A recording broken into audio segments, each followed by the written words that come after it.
ঢাকা কলেজের ব্যবসায় শিক্ষা শাখার একাদশ শ্রেণীর ছাত্রদের আজকের উৎপাদন ব্যবস্থাপনা ও বিপণন এই সাবজেক্টের প্রথম পত্র উৎপাদন ব্যবস্থাপনা এর পণ্য ডিজাইন প্রোডাক্ট ডিজাইন এই চ্যাপ্টারের ক্লাসে স্বাগত।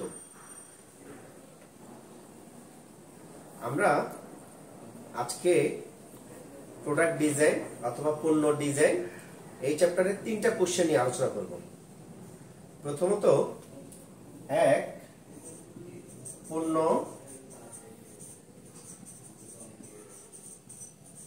ডিজাইন কি? অর্থাৎ এই চ্যাপ্টারটার নাম হচ্ছে প্রোডাক্ট ডিজাইন বা পণ্য ডিজাইন। এই চ্যাপ্টার এই কি বা সংজ্ঞা ধারণা এটা জানবো। 2 নম্বরে, পণ্য ডিজাইনের গুরুত্ব বা প্রয়োজনীয়তা এটা জানবো। 3 নম্বরে, পণ্য ডিজাইনের পর্যায় বা ধাপ সমূহ। এই তিনটি কোশ্চেন নিয়ে আমরা আলোচনা করব। এখন তোমরা খেয়াল করো, প্রোডাক্ট ডিজাইন বা পণ্য ডিজাইন, ডিজাইন কথাটা শুনলেই তোমরা সচরাচর এটার সাথে খুবই পরিচিত। তুমি খেয়াল করো, তুমি তোমার টি শার্টের ডিজাইন, তোমার শার্টের ডিজাইন, তোমার পাঞ্জাবির ডিজাইন, তোমার মোবাইলের ডিজাইন, তোমার বাবার গাড়ির ডিজাইন, তোমার কলমের ডিজাইন, দেখো আমরা ডিজাইন কথাটার সাথে খুবই পরিচিত। আমরা রাস্তা বেরোলেই নানান ডিজাইনের গাড়ি দেখতে পাই, নানা ডিজাইনের বিভিন্ন, ধরো খাদ্য সামগ্রীর কথা বলি, ধরো বিস্কিটের কথাই বলি, দেখো কত রকমের, কত কালারের, কত আকারের বিস্কিট পাওয়া যায়, কেক পাওয়া যায়, জামা পাওয়া যায়, টি শার্ট পাওয়া যায়, গাড়ি পাওয়া যায়, কলম পাওয়া যায়। তার মানে দেখো এক একটা এক এক রকম। ডিজাইনটা যদি বলে দিকে স্যার ডিজাইনটা কি, ডিজাইন হচ্ছে একটা প্রোডাক্ট বা একটা পণ্যের নকশাকরণ।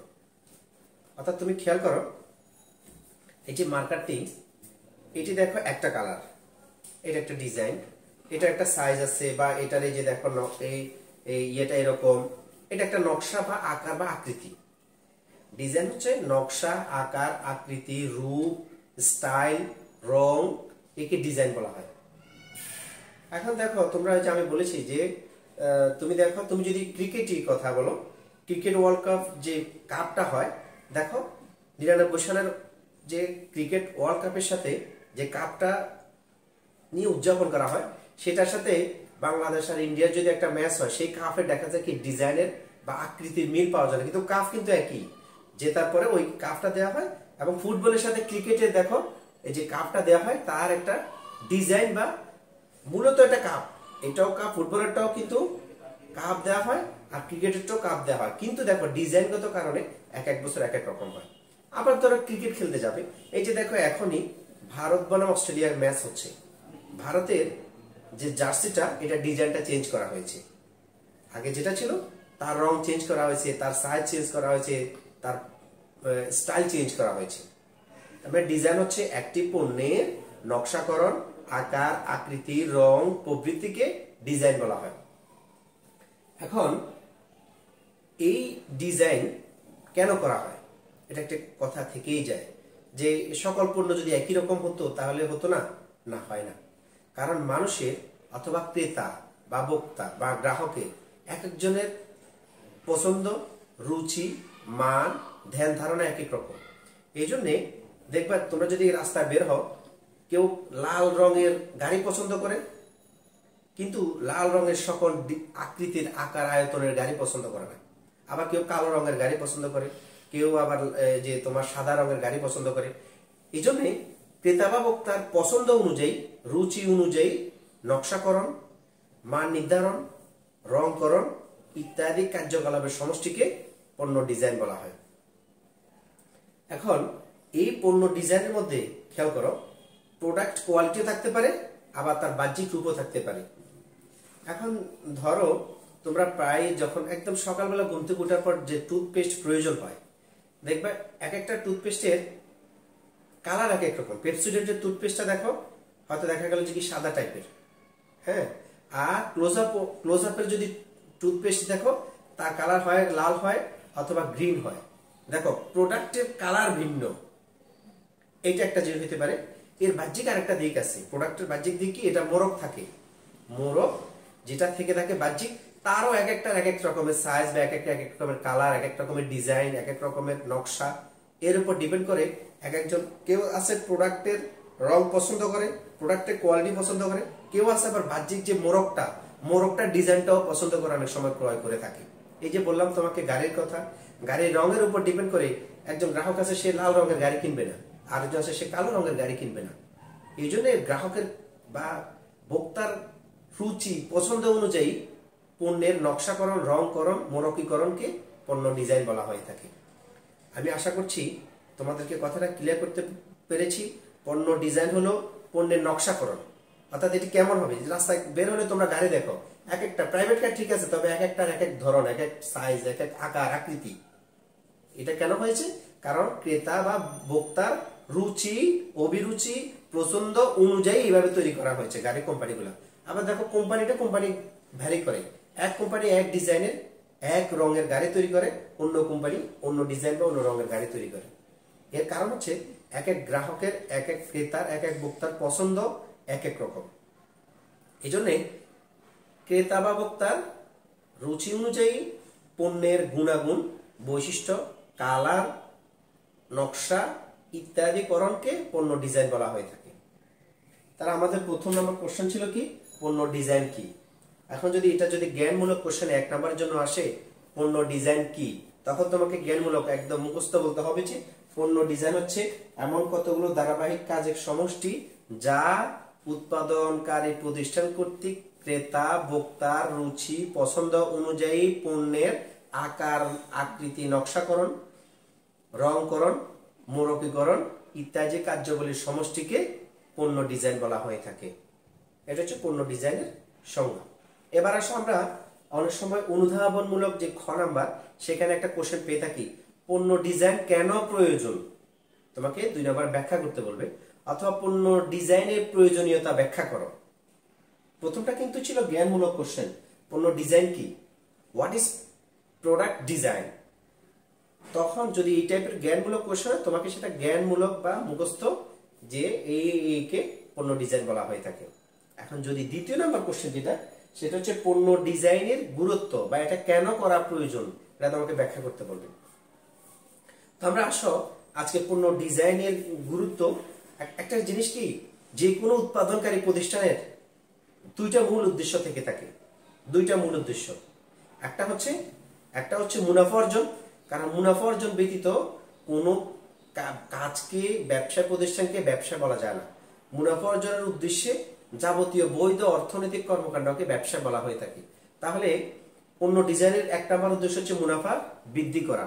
বর্তমানে প্রতিষ্ঠানটি হয়তো মুনাফা অর্জন করছে, কিন্তু পণ্যের নতুন আকৃতি প্রদান, নতুন পণ্য উৎপাদন, নতুন রংকরণ, নতুন ডিজাইনকরণ, এর মাধ্যমে প্রতিষ্ঠানের বিক্রয় বৃদ্ধি পায়, আর বিক্রয় বৃদ্ধি পেলে মুনাফাও বৃদ্ধি পেয়ে থাকে। এটা ছিল 1 নম্বর কথা, যে প্রতিষ্ঠানে বিক্রয় বৃদ্ধি করে মুনাফা বৃদ্ধির জন্য পণ্য ডিজাইন করা হয়ে থাকে।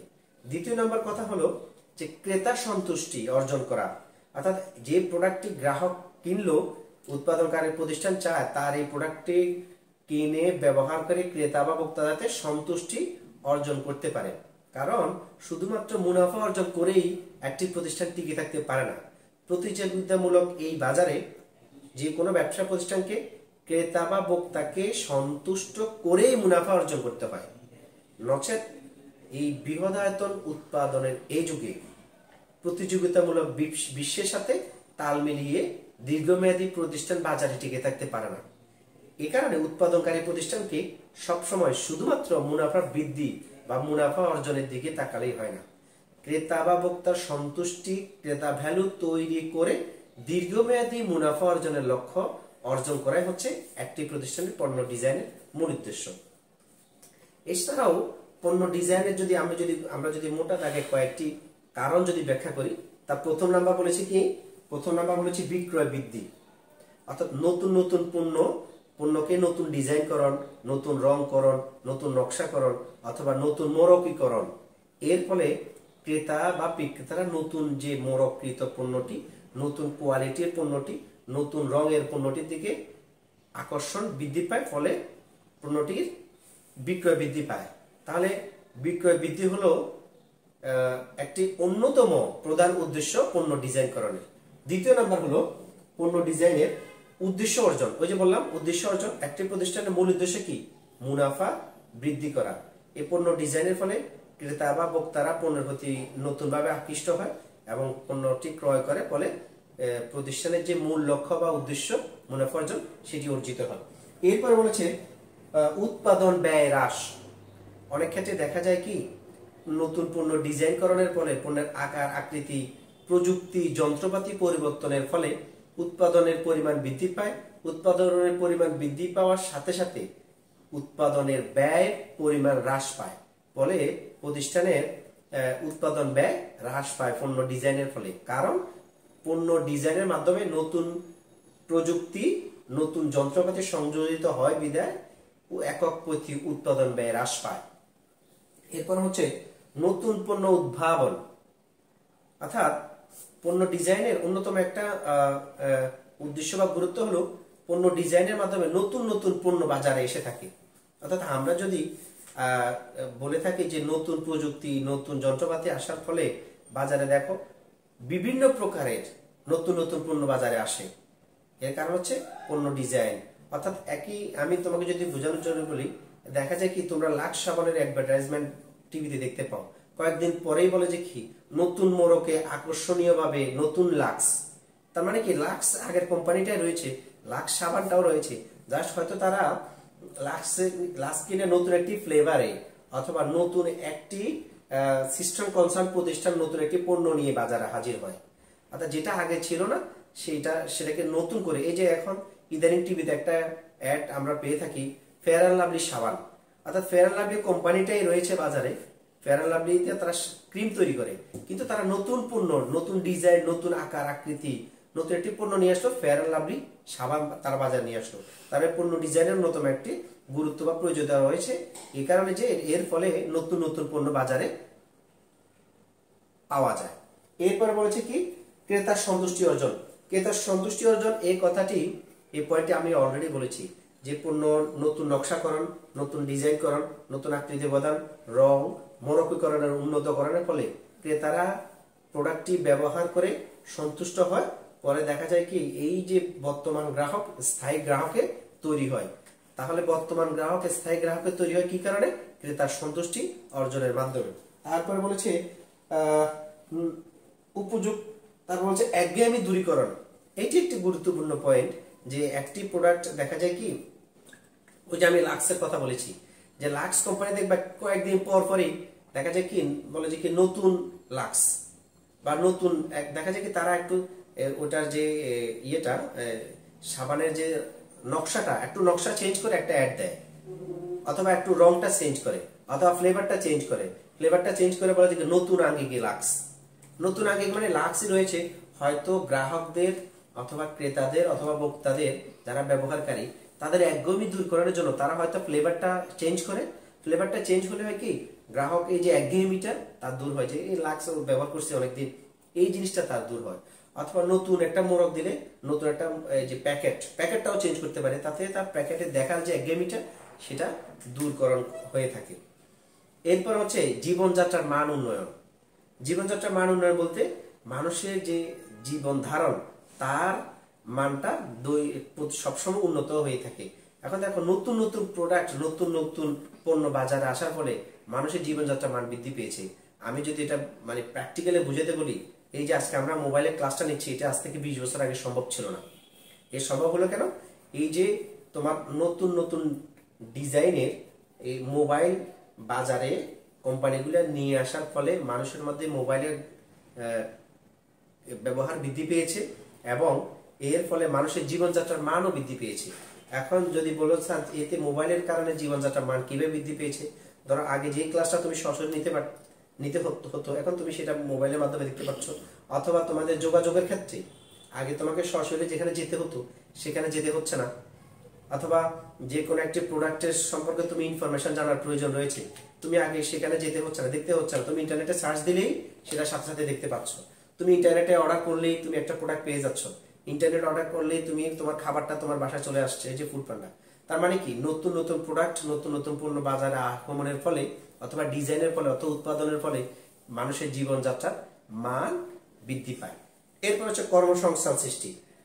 ধরো এই যে মোবাইল, এটা একটি গত 30 বছর আগেও ছিল না, এটা নতুন একটি পণ্য বাজারে আগমনের ফলে দেখা যায় কি, এই যে মোবাইল একটা ফ্যাক্টরি তৈরি হলো, তাতে ওখানে মানুষের বা কর্মসংস্থানের সুযোগ সৃষ্টি হলো। তার মানে পণ্য ডিজাইন, পণ্যের নকশাকরণ, পণ্যের উন্নতকরণ, নতুন পণ্য আগমন, এইসব ক্ষেত্রে দেখা যায় কি মানুষের কর্মসংস্থানের একটি নতুন আইডিয়া সূচিত হয়, কর্মসংস্থান সৃষ্টি হয়ে থাকে। এখন আমি এতক্ষণ যে কথাগুলো বললাম, যদি এই কথাগুলো যদি কেন পণ্য ডিজাইন গুরুত্বপূর্ণ তোমাকে বলতে বলি, তোমাদের উত্তরে কিন্তু কখনো আমি যেভাবে পয়েন্ট আকারে বলছি ভাই পয়েন্ট আকারে আসবে না। তোমরা আমার এই কথাগুলোকে সামারাইজ করে 5 লাইনের মধ্যে লিখতে হবে যে কেন পণ্য ডিজাইন প্রয়োজনীয়। তবে বিষয় কি, তুমি যদি 5 লাইনই শিখো তাহলে তুমি 5 লাইন লিখতে পারবে না। তুমি যদি 10 লাইন শিখো তাহলে 5 লাইন লিখতে পারবে, যেটি কেন প্রয়োজন। তাহলে আমি যদি মোটা দাগে তোমাকে আবার রিপিট করে বলি যে পণ্য ডিজাইন কেন প্রয়োজন, তাতে প্রথম কথা দেখো বিক্রয় বৃদ্ধি।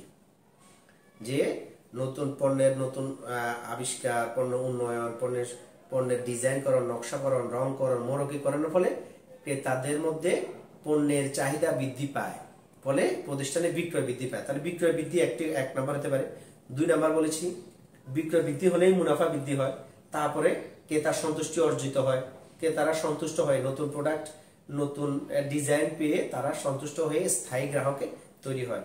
তারপরে বলেছি জীবনযাত্রার মান উন্নত হয়, নতুন নতুন প্রোডাক্ট নতুন নতুন ডিজাইন আসার পরে মানুষের জীবনযাত্রার মান উন্নত হয়। অর্থাৎ তুমি যদি দেখো এই যে রাস্তায় বেরোলেই আগে ছিল দেখো একদম ভাঙাচুরা টাইপের গাড়িগুলা, বাসগুলা, প্রাইভেট কারগুলা, হ্যাঁ খুব একটা দেখতে সুন্দর লাগতো না, বা মানুষের এসির ব্যবস্থা ছিল না গাড়িতে। এখন কিন্তু যে নতুন নতুন ডিজাইন হচ্ছে, নতুন নতুন রং হচ্ছে, নতুন নতুন মেশিন সংযোজিত হচ্ছে, ফলে গাড়ির ব্যবহারও বেড়েছে, ক্রেতারাও গাড়ি কিনে বা এর সন্তুষ্ট হচ্ছে, এই জন্যে জীবনযাত্রার মান উন্নত হচ্ছে। এরপর বলছে কর্মসংস্থানের সুযোগ সৃষ্টি। ওই যে বললাম নতুন নতুন প্রোডাক্ট নতুন নতুন ভাবে আসার পরে বিক্রয় বৃদ্ধি পাচ্ছে এবং কর্মসংস্থানও সৃষ্টি হচ্ছে। তার মানে গুরুত্বপূর্ণ যে কথাগুলো বলা যায় যে পণ্য ডিজাইনের ফলে প্রতিষ্ঠানে বিক্রয় বৃদ্ধি পায়, মুনাফা বৃদ্ধি পায়, ক্রেতার সন্তুষ্টি অর্জিত হয়, জীবনযাত্রার মান উন্নয়ন হয়, কর্মসংস্থান সৃষ্টি হয়, বাজারে নতুন নতুন পণ্যের আগমন বা প্রবাহ সৃষ্টি হয়, অথবা গ্রাহকদের, ক্রেতা ভোক্তাদের পণ্য ব্যবহারের ক্ষেত্রে একঘেয়েমি দূর হয়, ফলে ক্রেতারা নতুন নতুন পণ্য, নতুন ডিজাইনের, নতুন রঙের, নতুন মোড়কের পণ্য পেয়ে উদ্দীপ্ত হয় এবং স্থায়ী ক্রেতায় পরিণত হয়। তার মানে বোঝা গেল একটি উৎপাদনকারী প্রতিষ্ঠানের জন্য পণ্য ডিজাইন, পণ্যের নকশাকরণ, পণ্যের মানকরণ, পণ্যের রং পরিবর্তনকরণ, মোড়ক পরিবর্তনকরণ, ফ্লেভার পরিবর্তনকরণ, নতুন পণ্য নিয়ে আসা, এগুলো গুরুত্বপূর্ণ এ কারণেই যে এতে করে প্রতিষ্ঠানের মূল লক্ষ্য বা উদ্দেশ্য যে মুনাফা বৃদ্ধি এবং ক্রেতার সন্তুষ্টি অর্জন তা অর্জিত সম্ভব হয়। আমি তোমাকে একদম বোঝার জন্য বলি যে কোনো প্রতিষ্ঠান একই প্রোডাক্ট দিয়ে দীর্ঘদিন টিকে থাকতে পারে না। বর্তমান যুগ, বিশ্বায়নের এই যুগে ধরো বাংলাদেশি একটি কোম্পানি একটি প্রোডাক্ট বিক্রয় করে, শুরু থেকে যদি একই প্রোডাক্ট যদি সবসময় চালাতে থাকে, একই কালারের, একই ডিজাইনের, একই পদ্ধতির, তখন এটা চলবে না। কারণ মানুষ নতুন নতুন আপডেট যে কোনো জিনিস পেতে পছন্দ করে, মানুষের রুচি পরিবর্তন হচ্ছে, পছন্দের পরিবর্তন হচ্ছে, এর ফলে মানুষের আর্থিক অবস্থার পরিবর্তন হচ্ছে। এর ফলে প্রতিযোগিতামূলক এই বাজারে টিকে থাকতে হলে পণ্যের নতুন নতুন ডিজাইন, নকশা অথবা রং অথবা কাঠামো পরিবর্তন করা প্রয়োজন হয়ে থাকে। এখন আমি যদি বলি, তোমরা খেয়াল করো, বাংলাদেশের মানুষের 1990 সালের দশকের যে রুচি, যে পছন্দ, যে সক্ষমতা ছিল, ক্রয় ক্ষমতা ছিল, এখন এই 2020 সালে 2021 সালে এসে তা থেকে মানুষের রুচির পরিবর্তন হয়েছে, পছন্দের পরিবর্তন হয়েছে, মানুষের ক্রয় ক্ষমতার সক্ষমতার পরিবর্তন হয়েছে। ফলে 90 সালের সেই প্রোডাক্ট দিয়ে এই 21 সালে এসে টিকে থাকা সম্ভব নয়। যার ফলে আমরা বাজারে এখন কসকো সাবান যে জনপ্রিয়তা ছিল 80 দশকে, তারা এখন আর টিকে নেই। অথবা কেয়া কোম্পানি দেখো ইত্যাদি দেখলে আমরা কেয়া কোম্পানির কথা আমাদের মনে পড়ে যায়, যে কেয়া কসমেটিক্সের সৌজন্যে 1 লাখ টাকার কম্পিউটার, 2 লাখ টাকার পুরস্কার। এখন সেই কেয়া কসমেটিক্সের পণ্য খুব বেশি বাজারে প্রতিযোগিতামূলক বাজারে টিকে নেই। অথবা মেরিল কোম্পানি 2-1টি প্রোডাক্ট ছাড়া বাকি সকল প্রোডাক্টই এখন হারিয়ে যাচ্ছে। অথবা আমি যদি তোমাকে তোমার মোবাইল দিয়ে উদাহরণ দিয়ে থাকি, দেখো নোকিয়া আজ থেকে 15 বছর আগে নোকিয়া কোম্পানিটি প্রায় সবার হাতে হাতে নোকিয়া সেল ফোন ছিল, মোবাইল ফোন ছিল, কিন্তু তারা প্রতিযোগিতামূলক এই বিশ্বে পণ্যের নকশাকরণ, পণ্যের আধুনিকায়ন, নতুন পণ্য নিয়ে আসার ক্ষেত্রে, পণ্য নকশাকরণ বা ডিজাইনের ক্ষেত্রে আপডেটেশন অথবা পণ্যের নতুন প্রযুক্তি, নতুন যন্ত্রপাতি, নতুন ভার্সন নিয়ে আসার ক্ষেত্রে পিছিয়ে থাকার কারণে নোকিয়া কোম্পানিটি কিন্তু আজকে বিশ্বের প্রতিযোগিতামূলক এই বাজারে খুব ভালোভাবে টিকে নেই। অথবা আমি যদি তোমাকে বলি, সাম্প্রতিক সময় দেখা যায় কি নতুন প্রযুক্তি এবং নতুন যন্ত্রপাতি আগমনের ফলে পুরাতন অনেক কোম্পানি বিলীন হওয়ার পথে রয়েছে। এই জন্য মানুষের রুচি, পছন্দ, ক্রয় ক্ষমতা এর পরিবর্তনের সাথে সাথে উৎপাদনকারী প্রতিষ্ঠান সমূহকে তার পণ্যে, তার সেবা, রং, ডিজাইন, ফ্লেভার, নকশা, আকার, আকৃতি, পদ্ধতি, প্রযুক্তি পরিবর্তন করা বা নতুন করে ডিজাইন করার প্রয়োজন হয়ে থাকে। অথবা যদি এই নকশাকরণ অথবা এই ডিজাইন, এই পরিবর্তন, এই আধুনিকায়ন যদি না করা হয়ে থাকে, তাহলে ওই যে নোকিয়া কোম্পানি অথবা কসকো সাবানের মতো প্রতিযোগিতামূলক এই বাজারে এই পণ্যটি বাজার থেকে বিলীন হয়ে যাওয়ার সম্ভাবনা রয়েছে। এই জন্য গ্রাহকদের রুচির পরিবর্তনের সাথে সাথে, পছন্দের পরিবর্তনের সাথে সাথে উৎপাদনকারী প্রতিষ্ঠানকে তার উৎপাদিত পণ্যের ডিজাইন, নকশা, রং, ফ্লেভার, পদ্ধতি, প্রযুক্তি পরিবর্তন করার বা নতুন ডিজাইন করার প্রয়োজনীয়তা রয়েছে। তাহলে আমাদের 2 নম্বর কোশ্চেন গেল যে আমরা পণ্য ডিজাইনের গুরুত্ব বা প্রয়োজনীয়তা আমরা ব্যাখ্যা করলাম, জানলাম। এবার আমাদের 3 নম্বর যে কোশ্চেনটি ছিল, 3 নম্বর কোশ্চেন কি ছিল? 3 নম্বর কোশ্চেন ছিল পণ্য ডিজাইন। পণ্য ডিজাইন হচ্ছে যে কি পণ্য ডিজাইনের পর্যায় বা ধাপ সমূহ। অর্থাৎ একটি প্রোডাক্ট বা একটি পণ্য যদি কেউ যদি নতুন ডিজাইন করতে চায়, সেক্ষেত্রে তাকে কয়েকটি ধারাবাহিক কাজ, ধারাবাহিক বিষয় অনুশীলন করে তারপর করতে হয়। হঠাৎ মন চাইলেও তারপর দিন করে ফেললাম, ব্যাপারটা এরকম না। কারণ প্রতিযোগিতামূলক, তীব্র প্রতিযোগিতামূলক এই বাজারে একটি প্রোডাক্ট গ্রাহক কর্তৃক সমাদৃত হবে কি হবে না তা নির্ভর করে বাজারের অবস্থান, গ্রাহকদের রুচি, অভিরুচি, পছন্দ, সক্ষমতা, বিভিন্ন বিষয় চিন্তা করে ধারাবাহিক কয়েকটি কাজের সমষ্টির মাধ্যমে একটি পণ্যকে ডিজাইন করতে হয়। তো সেই ডিজাইনের ধাপগুলো আমি এখানে যদি লিখি, আমি লিখছি, তোমরা খেয়াল করো। 1 নম্বর ধাপ হচ্ছে, এই যে আমি এখন পণ্য ডিজাইনের পর্যায় বা ধাপ পড়াচ্ছি। 1 নম্বর হলো উদ্যোগ গ্রহণ। উদ্যোগ গ্রহণ। 2 ধারণা উন্নয়ন। ধারণা উন্নয়ন। 3 সামর্থ্য বিশ্লেষণ। সামর্থ্য বিশ্লেষণ। 4 পরীক্ষামূলক উৎপাদন।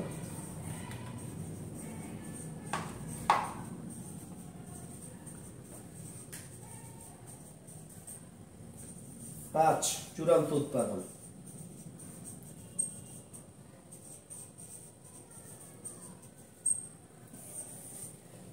একটি পণ্য ডিজাইন এর ক্ষেত্রে একটি উৎপাদনকারী প্রতিষ্ঠানকে এই 5টি ধাপ ফলো করে একটি পণ্য আধুনিকায়ন, পণ্য উৎপাদন অথবা পণ্যের ডিজাইন, নতুন নকশাকরণ, আকার আকৃতিকরণ করতে হয়। কারণ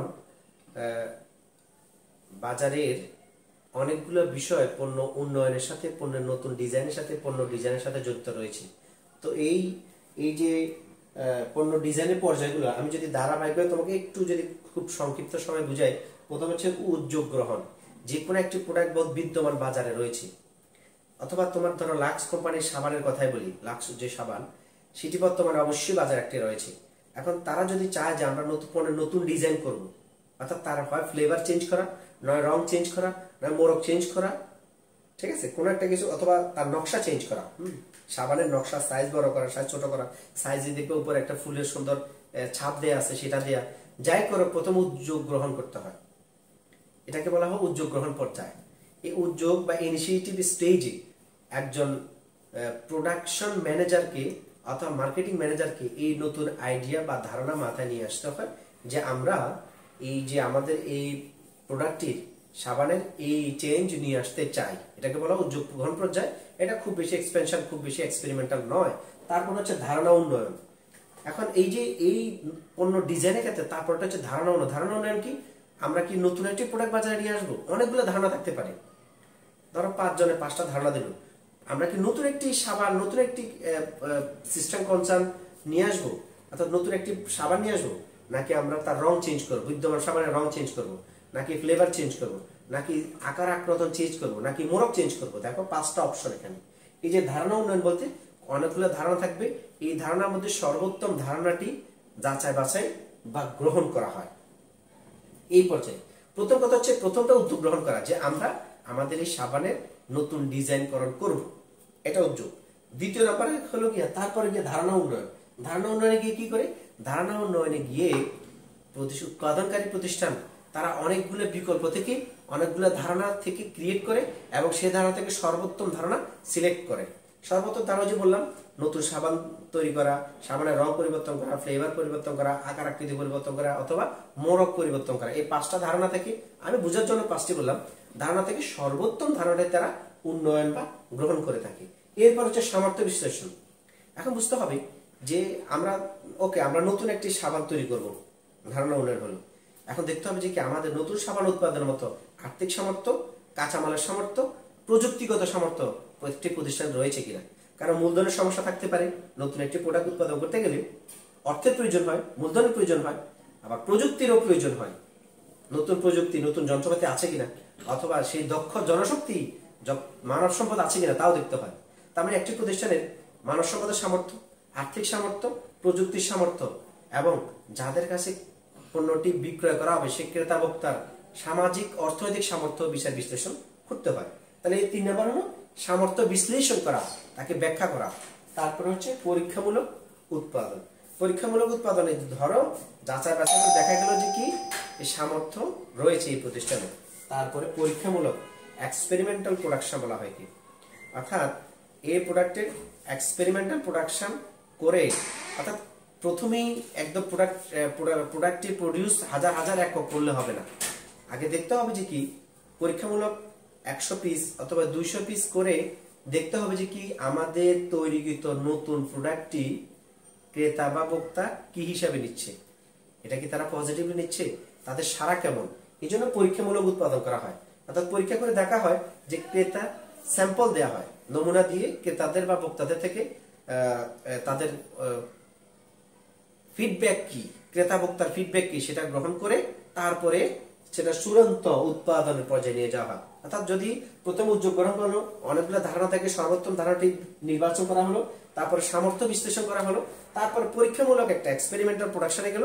প্রোডাকশন গিয়ে তারা ক্রেতা ভোক্তাকে অনেক সময় স্যাম্পল দিয়ে থাকে, যে 10টা গ্রাহককে, সারা বাংলাদেশের 10টা গ্রাহককে তারা স্যাম্পল দিল, আপনারা আমাদের এই প্রোডাক্টটি ব্যবহার করে আমাদেরকে ইমেইলে হোক সরাসরি হোক তার প্রতিক্রিয়া জানাবেন। এই জন্য পরীক্ষামূলক উৎপাদন করা হয়, ডিরেক্টলি তারা উৎপাদনে যায় না। তো যদি গ্রাহকের, ক্রেতার, ভোক্তার রুচির, অভিরুচির, পছন্দের, সামর্থ্যের মধ্যে হয়ে থাকে, তারা যদি ভালো ফিডব্যাক দিয়ে থাকে, সেক্ষেত্রে চূড়ান্ত উৎপাদন পদ্ধতিতে গিয়ে থাকে। তো প্রিয় ছাত্ররা, আজকে আমরা আমাদের পণ্য ডিজাইন এই সাবজেক্টের এই চ্যাপ্টারের আমরা 3টা বিষয় পড়েছি। প্রথম হচ্ছে পণ্য ডিজাইন কি, পণ্য ডিজাইন কেন, 2 নম্বর ছিল পণ্য ডিজাইন কেন প্রয়োজন, এরপর হচ্ছে পণ্য ডিজাইনের ধাপ বা পর্যায় বা স্টেজগুলো আমরা আলোচনা করেছি। আমি প্রথমে বলেছি পণ্য ডিজাইন হলো ক্রেতা বা ভোক্তার পছন্দ, রুচি, সামর্থ্য অনুযায়ী পণ্যের নকশা চেঞ্জ, গুণাগুণ চেঞ্জ, আকার আকৃতি চেঞ্জ, মোড়ক চেঞ্জ করে প্রতিষ্ঠানের বিক্রয় এবং মুনাফা বৃদ্ধির যে প্রক্রিয়া তাকে পণ্য ডিজাইন বলা হয়ে থাকে। এরপর 2 নম্বর পড়েছিলাম পণ্য ডিজাইন কেন প্রয়োজন। আমরা বলেছি উৎপাদন বিক্রয় বৃদ্ধি, মুনাফা বৃদ্ধি, ক্রেতা সন্তুষ্টি অর্জন, জীবনযাত্রা মান উন্নয়ন, কর্মসংস্থান সৃষ্টি, ক্রেতা বা ভোক্তার একঘেয়েমি দূরকরণের জন্য পণ্য ডিজাইন প্রয়োজন। এরপর 3 নাম্বার বলেছি পণ্য ডিজাইনের ধাপ বা পর্যায় বা স্টেজগুলা। আমরা প্রথম হচ্ছে উদ্যোগ গ্রহণ পর্যায়, দ্বিতীয় পড়েছি আমরা হচ্ছে ধারণা উন্নয়ন, 3 নাম্বার স্টেজ হলো গিয়ে সামর্থ্য বিশ্লেষণ, 4 নাম্বার পরীক্ষামূলক উৎপাদন, 5 নাম্বার চূড়ান্ত উৎপাদন। আশা করছি এই আমার এই 30 মিনিটের ক্লাসটি যদি ভালো করে শোনো, তোমরা পণ্য ডিজাইনের প্রয়োজনীয়তা, গুরুত্ব, বৈশিষ্ট্য এবং পণ্য ডিজাইনের ক্ষেত্রে যে ধারাবাহিক স্টেজ বা ধাপ বা পর্যায়গুলো রয়েছে তোমরা জেনে যে কোনো উদ্দীপক আনসার করতে পারবে। সবাইকে শুভেচ্ছা জানিয়ে আজকের ক্লাস এখানে শেষ করছি। আল্লাহ হাফেজ।